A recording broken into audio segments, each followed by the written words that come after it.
Hi,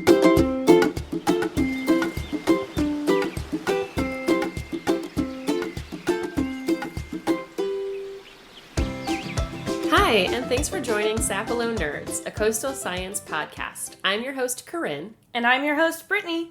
And we work at the National Estuarine Research Reserve, or NER, on Sapelo Island, a Georgia barrier island. One of the things that makes Sapelo special compared to Georgia's other barrier islands is the history of scientific studies on the island. Yep, some of the world's most groundbreaking studies in ecology were conducted right here in Sapelo's salt marsh by scientists like Dr. Eugene Odum, who is often referred to as the father of modern ecology, and Dr. John Teal, just to name a couple. Doctors Odum and Teal helped create what is now the University of Georgia's Marine Institute, or UGAMI. Today, UGAMI is primarily focused on undergraduate and graduate level education and brings students to Sapelo to gain unforgettable field experiences. Many professors will conduct research through UGAMI's Georgia Coastal Ecosystems Long-Term Ecological Research Program. Wow, that's an even longer name than ours. Well, I guess you can call it the GCELTER for short. Does that help? I mean, not by much, but okay. Anyway, UGAMI will often host researchers for the GCELTER or bring students to conduct their own studies. However, you can also do research through SINER. Our research coordinator, Dr. Rachel Guy, not only oversees her own research projects and the System-Wide Monitoring Program, or SWAMP, on Sapelo that all the National Estuarine Research Reserves participate in, but she also manages other research that is conducted within the reserve. Conducting research on Sapelo takes a little bit of planning. After all, we live and die by that ferry schedule. The very first step you'll need to complete is speaking to the island research master, Dr. Rachel Guy. Yeah, for real, just talk to Rachel. She wants to chat with you about things like what your project is focused on, when you're going to start, how long it might take, how many people you need, etc., etc. All these details and more will help determine if Sapelo is even a good fit for your project, which ferry you're taking, how to get equipment to the island, and where you might be staying on the island. The housing available on the island is pretty limited, so there isn't always space for visiting researchers to stay overnight. Now, that doesn't necessarily limit the ability to do research. We take the ferry every day and get plenty of work done. Sure. But like I said, it takes some planning depending on what you're studying. You may need to check tide schedules to make sure you can access areas in the marsh, or maybe you need to come out at night to study moths. Who knows? There's a ton to learn about the island. And when you talk to Rachel, she'll be able to help you determine if Sapelo is the best place to do your research.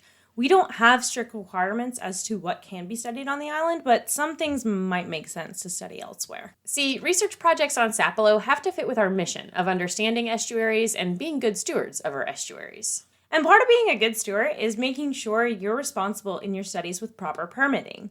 Visiting researchers are responsible for getting permits such as addressing marsh impacts through the Marshlands Protection Act or collecting animals with a scientific or education collection permit. The good news is, though, that Rachel can help with that. She can help you determine which permits are needed depending on your project. There's actually some helpful benefits to doing research on Sapelo as well. That's right. We actually have a couple of long-term data sets that make researching on Sapelo more attractive to scientists. So if we think back to our science fair days and early experiments, you want to keep your changing variables down to a minimum. This can be pretty challenging in field situations with changing environments. Since you can't control the weather or the tides, you at least want to know what to expect.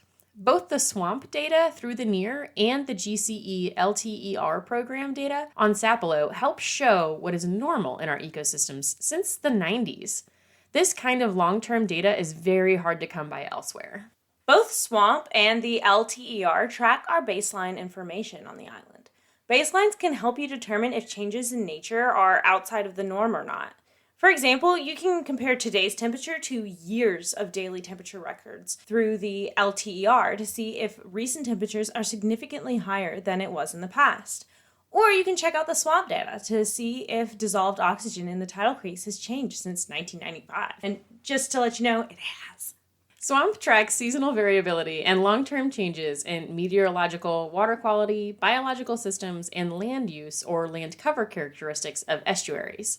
The data for weather and water quality are taken every 15 minutes, 365 days per year, and it's all available online as a continuous data set since 1999, so anyone can access it. We'll include a link in our show notes to the NEAR system-wide data graphing tool so you can explore how different parameters might impact each other. Or you can compare what's happening on Sapelo to what's happening at some of the other NEARs around the country. All of the NEARs participate in SWAMP and have a department focused on research. You can contact any of the NEAR research coordinators to find out how you can do research on their sites. There's also plenty of opportunities for students to do research on the NEARs. Absolutely. Undergraduates can keep an eye out for the Halling Scholarship through the National Oceanic Atmospheric Administration, or NOAA, which includes a summer internship at a NOAA facility, such as one of the NEARs. The Halling Scholars at various NEARs for this summer are studying topics such as blue carbon, invasive species, habitat restoration, bird studies, and more. Applications for the 2024 Scholars will open September 1st, so be on the lookout. Another opportunity undergraduate and graduate students might take advantage of to do research on Sapelo is through the Georgia Sea Grant Research Traineeship. This year-long program is for students going to school in Georgia and focused on marine, coastal, and ocean science research. There's actually a trainee visiting Sapelo this year comparing our two-toed amphiomas to those on the mainland. An amphawata? An amphiuma! There are these really cool large salamanders that hang out in mostly freshwater wetlands. They're actually the longest salamander species in the United States. They can reach 4 feet in length. The amphiomas on Sapelo might stay a bit smaller than those on the mainland. Lexi, this year's Georgia Sea Grant Research trainee, is trying to learn how the ones on Sapelo are handling our slightly salty habitats. And this might help us learn how animals can adapt to saltier habitats as sea levels rise. That's pretty cool. Now, we can't forget our other student research opportunity, the Margaret A. Davidson, or MAD Fellowship for graduate students, since our guest speaker today is our fellow for the 2022 to 2024 season. This fellowship is a 2-year program during which fellows address a key reserve management need to help scientists and communities understand coastal changes that might influence future policy and management strategies. So, just about each of the NEARs can have a MAD Fellow. Sapelo's current fellow is Will Atencio, a master's student at Georgia Southern University, and he's joined us today to tell us a little bit about what it's like doing research on the island. Thanks for joining us, Will. Hello, Brittany and Corinne. Happy to be here with the Sapelo Nerds today. I appreciate you giving me the opportunity to come on and share a little bit more about my research on Sapelo. So let's start with why you're on Sapelo. What is your research about?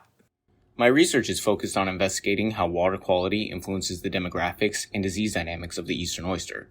I have 4 study locations around the island, which are Hunt Camp, Cabrera Creek, Dean Creek, and Ferry Dock. All of these sites on Sinai are part of the System-Wide Monitoring Program, or SWAMP, as you guys previously mentioned. My project is designed to leverage the long-term and continuous SWAMP station water quality data in combination with various field surveys and experiments to better understand the factors influencing oyster populations. Important water quality parameters that I will be monitoring closely and can influence oyster demographics include temperature, salinity, dissolved oxygen, and pH. Now, when I'm referring to oyster demographics, specifically I am concerned with recruitment, which is the process of oyster larvae settling on or near other oysters, as well as oyster growth, survival, and condition, which is a proxy for oyster health. Water quality can play a major role in many physiological processes of oysters, such as osmoregulation, feeding, and respiration, but water quality can also facilitate biological interactions, such as predation, disease, or parasitism. This is why I will also be looking at the prevalence and intensity of the 2 protozoan parasites, Haplosporidium nelsoni, which causes the disease MSX, and Perkinsus marinus, which causes dermo disease. Both of these greatly reduce oyster health and can lead to large-scale oyster mortality. And understanding how multiple factors affect habitat-forming foundation species, such as oysters, is especially important because of the vital bottom-up role they play in structuring ecological communities and the ecosystem services they provide. Well, I know several people who love Georgia oysters. Do you think your research might relate to the growing oyster farming or aquaculture industry? I am definitely one of those Georgia oyster lovers. And yes, I hope the results of my project will help inform site designation for aquaculture and help determine the best time to pull gear out of the water to mitigate threats such as disease. Additionally, I hope my research can be beneficial for management and restoration efforts to again help designate sites that provide favorable conditions to support the ecological processes that structure oyster populations. I imagine getting those oysters can be a bit challenging since you can only reach them at low tide. What are some of the challenges for doing your research on Sapelo in general? Getting around to all 4 of my sites during low tide can definitely be challenging. I'm sure you've seen me whipping around the island in the Polaris to make sure I get to all of them. Traveling to the island can also be a challenge. Making sure I have all my field equipment along with personal supplies and food when I stay overnight takes a lot of time and planning, but is extremely important, especially since the island can only be accessed by ferry and I cannot just go back to the truck or university if I forget something. But from all my traveling I've done to Sapelo, I've learned that you really do not want to miss the ferry, and to know the ferry schedule by heart. Well, let's cover some positives too. What are some of the best things about researching on Sapelo? The best thing about conducting research on Sapelo is being on Sapelo. The history, people, and places to see make it unique and like nowhere else on the Georgia coast.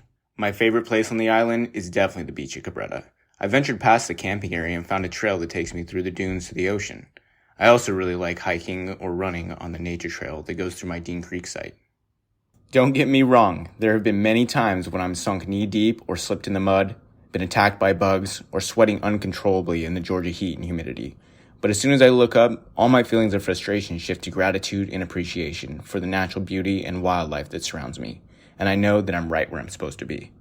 Well, we're happy to have you on the island too, and especially for joining us on the podcast today.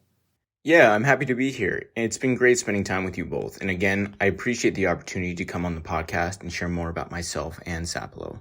I'd also like to give a quick thanks to my reserve mentor, Dr. Rachel Guy, my advisor, Dr. John Carroll, and the Noah Margaret A. Davidson Fellowship for funding my research. Without them, none of this work would be possible. Hope to see you guys on the island next time I visit. Bye for now. And since Will is studying parasites in oysters, I guess I can tell you, Brittany, I feel kind of guilty about the parasite I ingested. You purposefully ingested a parasite? Yeah, it's been eating me up inside. Gross. Well, why couldn't Will find his oysters? Why? Because they were camouflaged. For more information about any of the topics we covered today, or to submit your question that may be featured in our upcoming episodes, please email us at signer.socials@gmail.com. That's SINERR.socials@gmail.com. Thank you for listening to Sapelo Nerds, a coastal science podcast brought to you by the Sapelo Island National Estuarine Research Reserve. Please check back for more episodes released on the 1st and the 15th of each month. And that's the Sapelo Sound.